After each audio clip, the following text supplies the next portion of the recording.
वला यहसबन लदीना कफरू, और वो जो काफिर हैं ये गुमान ना कर। यानी बीबी यजीद को खिताब करके कह रही है ओ काफिर। देखिए बड़ा मुश्किल होता है जालिम को जालिम कहना, काफिर को काफिर कहना, मुनकिर को मुनकिर कहना। ये सिर्फ अली ही की बेटी का इम्तियाज है। मैंने बड़े एहतियात से जुमलों का अदा किया है।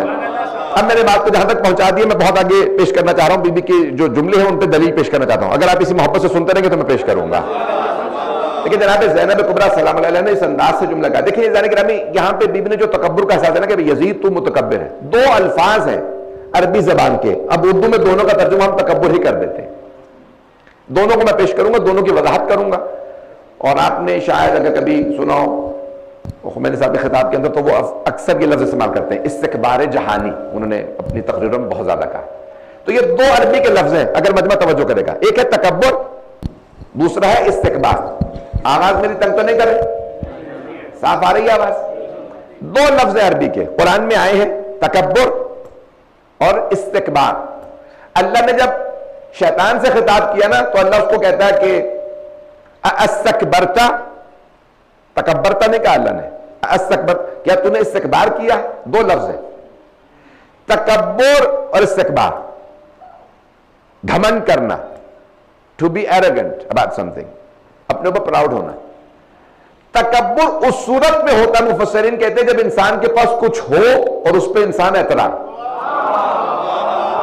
कुछ भाई पहुंच गया, चलिएगा। किसी के पास हुकूमत है, वो उस हुकूमत पे नाज करे।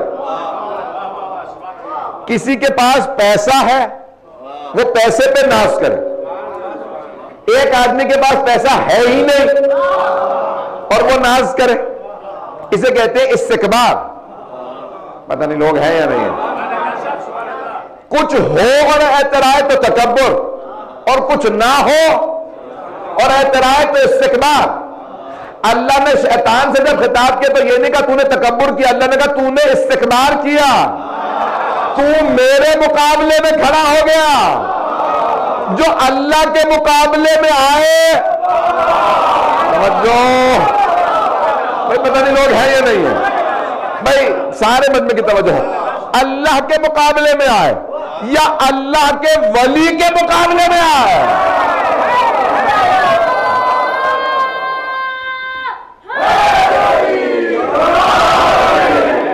अब तवज्जो फरमा रहे हैं क्या?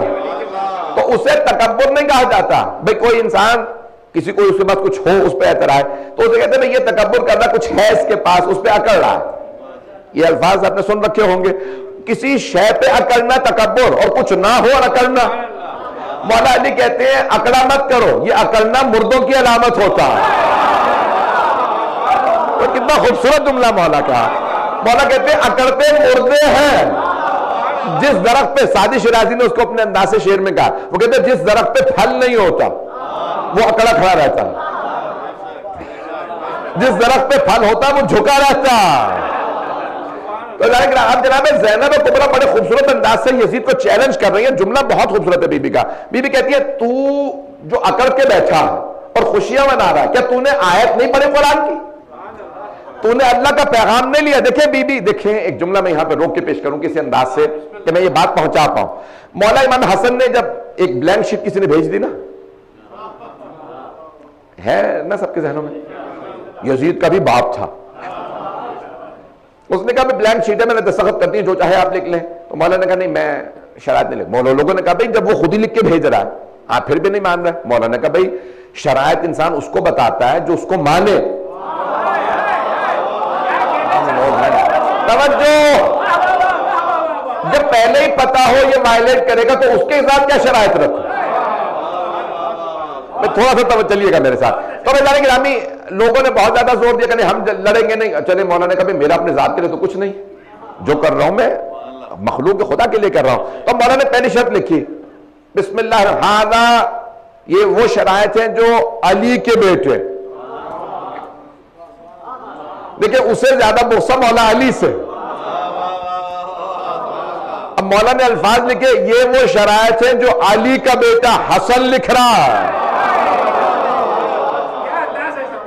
देखिए वक्त नहीं है, मैं अब ये तफसील में नहीं जाऊंगा, शरायत नहीं पढ़ सकता। तो मौला ने क्या लिखा, पहली शर्त, अभी मुंह से नाम निकलने वाला था, पहली शर्त कि तू, उसका नाम लिखे, कहा कि तू कुरान पे अमल करेगा। नहीं है मौला, चंद अफराद पहुंच गए, मौला कह रहे तू कुरान पे अमल करेगा। ये उससे कहा जाता है जो अमल ना करता हो। पहुंच रहे,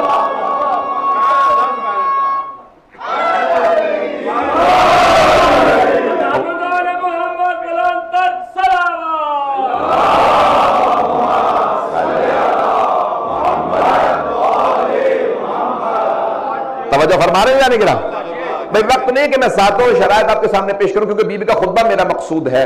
तो अब देखे मौला हसन अलैहिस्सलाम ने, देखे सब के सब एक ही उस इस्मत के पैकर हैं, उस अहले बैत के खानदान से हैं, जिनका सबका मसलक एक है, नजरिया एक है, सोच एक है, फिक्र एक है, मेयार एक है। मैं एक जुमला कह के आगे बढ़ना चाह रहा हूं। मासूम की अलामत यह होती है कि बाद में आने वाला पहले की तायीद करता। पहुंच गए, बाद में आने वाला पहले को इंडोर्स करता, तायीद करता। जहां कंट्रडिक्शन हो समझ लो मासूम नहीं है। मैं खुल के नहीं पढ़ रहा हूं। अगर कोई आके कहे ना पैगंबर ने हलाल कहा था, मैं हराम कह रहा हूं, अब तो पहुंच गए, तो समझ जाइए यहां इस्मत नहीं है। जब नाम नहीं लिया तो अब इतने परेशान क्यों हो गए? तो कहा पैगंबर ने हलाल किया था, मैं हराम कर रहा हूं। अज़ान गिरामी, मासूम की अलामत यह है बाद में आने वाला पहले की तायीद करता, यह मासूम की अलामत है। चले मैं मिसाल दे देता हूं। चौथे इमाम से किसी ने पूछा, मौला आपका लक़ब है ज़ैनुल आबिदीन, आप है सैयदुस साजिदीन, तो आपकी इबादत ज्यादा या आपके दादा अली की इबादत ज्यादा थी? सवाल समझ में आ गया भाई? आपका लक़ब ज़ैनुल आबिदीन, मौला आपका लक़ब है ज़ैनुल आबिदीन, आपके दादा की इबादत ज्यादा या आपकी इबादत ज्यादा? मासूम की अलामत मैंने क्या कहा? बाद में आने वाला पहले की तायीद करेगा। मौला ने पलट के कहा तेरा सवाल ही गलत है। उसका सवाल कैसे गलत है? आपके दादा की भी इबादत, आपकी भी इबादत, आपका लक़ब ज़ैनुल आबिदीन, तो आपकी इबादत ज्यादा या उनकी? क्या तूने मेरे जब रसूल खुदा की हदीस को नहीं सुना? ज़रबत अलैयन मिन यौमिल खंदक़ अफ़ज़ल मिन इबादत सकरा।